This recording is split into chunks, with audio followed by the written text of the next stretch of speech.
Ladies and gentlemen, I want to introduce you to a car that's so rare, so bizarre, and so thoroughly Australian, you'd swear it was built after a 3-day bender in a shed full of washing machines and ambition. Welcome to the Cool Ideas channel, where we don't just review cars, we unearth the oddities history would rather sweep under the carpet. First, a massive, heartfelt thank you to our legendary YouTube channel sponsors. Without your support, I'd be forced to review Bob's rusty old lawnmower again. And trust me, that thing is neither vintage nor cool. It's just a tetanus shot waiting to happen. You keep the lights on, the coffee flowing, and crucially, fund my ongoing therapy after drivings like tonight's subject. Tonight, we take a journey through time, right to the heart of 1960s Australia, with the Lightburn Zeta Sports, the Microcar Roadster so rare, even Bigfoot thinks it's a myth. So buckle up. Unless you're driving a Zeta Sports, in which case, just hold on to anything you can, because seatbelts were strictly optional. Let's set the scene.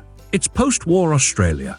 The economy is booming, Holden is cranking out family sedans, and Harold Lightburn, an industrialist best known for concrete mixers, fiberglass boats, and lightning washing machines, has a sudden epiphany.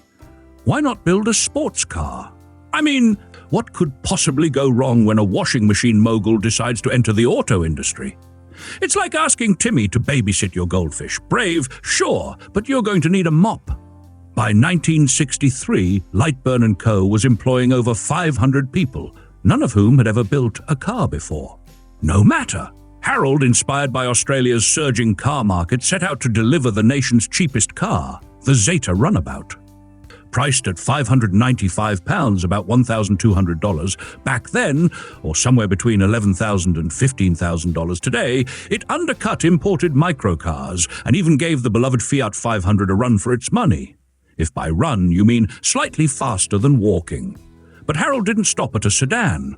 No, he wanted a sports car for the everyman.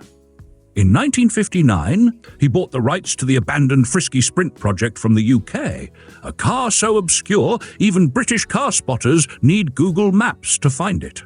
The original prototype, designed by the talented Gordon Bedson and Keith Peckmore, veterans of Kieft race cars, had Italian flair courtesy of Giovanni Michelotti and some genuinely snazzy gull-wing doors. Naturally, Lightburn's version ditched the doors altogether for rigidity. Translation: getting in requires the flexibility of a gymnast and the courage of a bullfighter. Bedson and Peckmore were lured down under, along with a shipment of 50 Fichtel & Sachs two-stroke engines sourced from Germany, because if you're going to make history, why not sound like a mosquito on steroids? After years of tinkering, tweaking, and realizing Australia's sunburnt climate is not ideal for cars without roofs, the Zeta Sports was born. In 1963, about 28 were built. Some say 48, but that's just Timmy counting after happy hour. The cars didn't hit showrooms until 1964, by which time the sedan was already a punchline, and the microcar market was cooling faster than Bob's enthusiasm for anything not wrapped in tinfoil.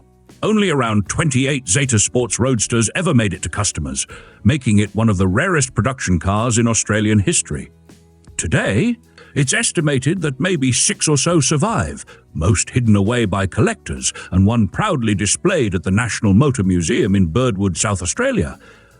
And yes, when a Zeta pops up for sale, the entire microcar world loses its collective mind.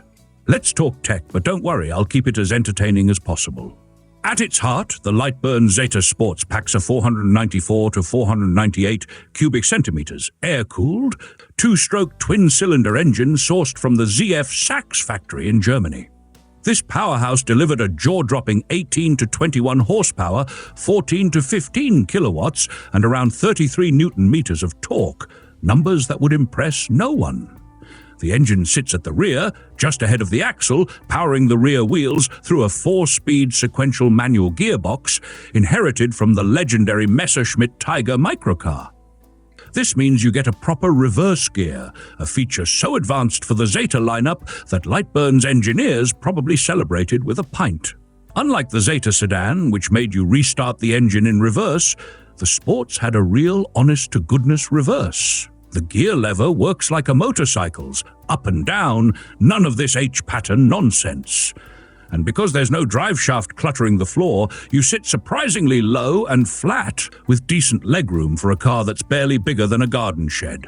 The whole chassis rests on a lightweight steel backbone frame with all-independent suspension, a trick borrowed from Bedson's Kieft racing days. Up front, coil-sprung struts, at the back independent coils. Drum brakes all around, clamping onto 10-inch wheels that look like they belong on a pram. And how light is it? A mere 400 kilograms, 880 pounds, about half the weight of your average Holden of the era. That featherweight fiberglass shell means you could almost bench press it, assuming you don't have Timmy's hangover. The body's doorless design was borrowed from the equally oddball Gogo Mobile Dart. There's a folding soft top if you're feeling fancy, but let's face it, most owners probably braved the Aussie sun, wind and rain because fitting the roof required a degree in engineering. Visually, it's a showstopper, but not always in a good way. The front grille is inset, with two headlights mounted so low they practically scrape the road. In New South Wales, this was actually illegal, so Lightburn added an extra set of bug-eyed auxiliary lamps on stalks, giving the car a surprised frog look. The rear tapers sharply, bumpers are absent, so those headlights are first in line during any fender bender. Inside, you got not much. No heater, no radio, no fuel pump. The petrol tank sits up front, feeding the engine by gravity. Your fuel gauge? A transparent tube on the dashboard. The seats could be unbolted and removed if you needed extra luggage space, a feature more practical than it sounds. Performance? The Zeta Sports could hit 0 to 50 miles per hour, 0 to 80 kilometers per hour in about 12 seconds and cover the quarter mile in roughly 20 seconds. Top speed was theoretically 70 to 75 miles per hour, about 120 kilometers per hour, assuming a strong tailwind and a brave passenger. Fuel economy, however, was fantastic. Owners boasted of getting better than 50 miles per gallon, under 5 liters per 100 kilometers. The handling? Lively, twitchy, and best described as go-kart with a personality disorder. The car's short wheelbase and rear engine layout meant plenty of fun, or terror in corners. Lightburn claimed train-like cornering, but unless you mean a train that's derailed, I'd say that's optimistic. No story about the Zeta Sports would be complete without a few tall tales. Harold Lightburn, bless him, entered several Zetas in the 1964 Ampole Around Australia trial, a 7,000-mile torture test that chewed up and spat out most of the competition.